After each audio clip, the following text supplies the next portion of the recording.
আসসালামু আলাইকুম। Women choice world থেকে আপনাদের স্বাগত জানাচ্ছি। আজকে আমি আপনাদের সাথে শেয়ার করছি নিহারির রেসিপি। খুবই শর্টকাটভাবে আজকের নিহারি রান্নাটা করে দেখাবো। যদিও এক এক এলাকায় এক একভাবে রান্না করে থাকে। তবে আজকের এই রেসিপি খুব অল্প সময়ে এবং চটজলদি তৈরি করা যায়। আর খেতেও অসম্ভব মজা হয়ে থাকে। চলুন দেখে আসি কীভাবে রান্না করা যায়। আমি এই হাড়গুলো নিয়েছি 1.5 কেজি পরিমাণ। গরম পানি দিয়ে ভালো করে পরিষ্কার করে নিয়েছি 1 কাপ পেঁয়াজ, তেজপাতা, এলাচ, লং, গোলমরিচ, দারুচিনি। এবার আমি চুলোতে প্যান বসিয়ে পরিমাণ মতো তেল দিয়ে তাতে গোটা মশলাগুলো দিয়ে দেব। ততক্ষণ ভাজবো যতক্ষণ পর্যন্ত এর থেকে ঘ্রাণ বের না হবে। এখন এর মধ্যে আমি 1.5 কাপ পরিমাণ পেঁয়াজ দিয়ে নেড়েচেড়ে ভেজে নেব। ততক্ষণ ভাজবো যতক্ষণ না এর কালারটা গাঢ় ব্রাউন হয়ে আসছে। আমি নিহারিটা বসাবো হচ্ছে মশলা কষিয়ে, কারণ হাড্ডির যে একটা কাঁচা গন্ধ থাকে সেটা আমার ভালো লাগে না।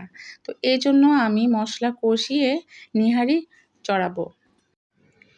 পেঁয়াজগুলো এবার ব্রাউন কালার হয়ে আসছে। এখন এর মধ্যে আমি দিয়ে দেব রসুন পেস্ট, আদা পেস্ট এবং জিরার গুঁড়ো পরিমাণ মতো দিয়ে নেব। দিয়ে দিলাম হলুদের গুঁড়ো এবং মরিচের গুঁড়ো।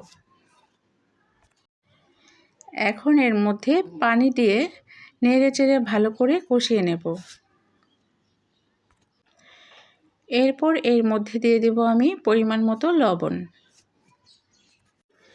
মশলাটা আমি ভালোভাবে কষিয়ে নেব, এমনভাবে যেন কষাবো যেন মশলার তেলগুলো উপরে ভেসে আসে।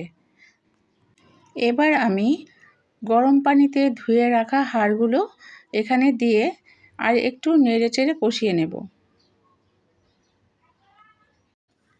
মাংস কষানো যেমন ভালো হলে এর টেস্ট ভালো আসে, তেমনি এই হাড়গুলো যদি আমি ভালো করে মাংসের মতো কষিয়ে নিই তাহলে এর টেস্টটা অনেক গুণ বেড়ে যাবে।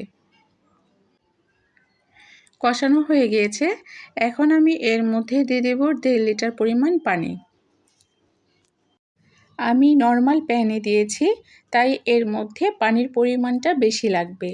যদি আপনারা কেউ প্রেসার কুকারে দেন তাহলে পানির পরিমাণটা একটু কম লাগবে। সব কিছু ভালো করে মিশিয়ে ঢাকনা দিয়ে ঢেকে দেব 1.5 ঘন্টার মতো। 1.5 ঘন্টা পরে আমি ঢাকনা খুলে দেখেন এই রকম অবস্থা হয়েছে।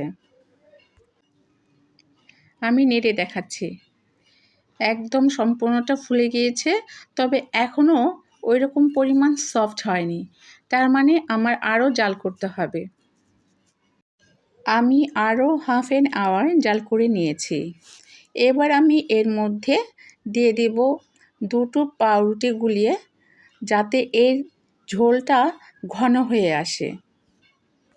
বিভিন্ন রেস্টুরেন্টে আমি এই রকমটাই দেখেছি যে নিহারির ঝোলটা ঘন করার জন্য পাউরুটি গুলিয়ে তাতে দিয়ে দিয়েছে। আসলে রুটি দিয়ে বা নান দিয়ে যদি আমি খেতে যাই তাহলে নিহারির ঝোলটা যদি একটু ঘন হয় তাহলে খেতে অনেক ভালো লাগে। এবার আমি পাউরুটির টুকরোগুলো এখানে দিয়ে ভালো করে নেড়েচেড়ে নেব। দেখেন পাউরুটি দেওয়ার পরে এর ঝোলটা কেমন ঘন হয়ে আসছে। তো আমার নিহারিগুলো একদম সফট হয়ে গিয়েছে, একদম হাড় থেকে ছেড়েও যাচ্ছে মনে হচ্ছে। এবার আমি এই নিহারিগুলোকে বাগার দিয়ে নেব। আমি একটি রসুন এবং 2টি ছোট সাইজের পেঁয়াজ কেটে নিয়েছি বাগারের জন্য। এখন আমি এখানে কেটে রাখা একটি রসুন এবং 2টো ছোট সাইজের পেঁয়াজ দিয়ে ব্রাউন করে ভেজে নেব। ব্রাউন মানে এখানে আমি পেঁয়াজ বেরেস্তার যে কালারটা বোঝায় সেটা বুঝিয়েছি। পেঁয়াজ বেরেস্তার কালারটা আপনারা দেখেন, এই যে পেঁয়াজ বেরেস্তার কালারটা হয়েছে। তো এর মধ্যে আমি বাগার দিয়ে দিব। এর মধ্যে আপনারা জিরার ফোড়নও দিতে পারেন, বাট আমার জিরার গন্ধটা তেমন ভালো লাগে না, এই জন্য আমি এটা স্কিপ করে গিয়েছি। আমার নিহারি রেডি হয়ে গিয়েছে।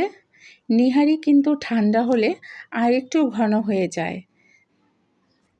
তাই নিহারি গরম গরম পরিবেশন করাই ভালো। আটার রুটি, চালের রুটি, নান এগুলো দিয়ে নিহারি বেশ জমে যায়।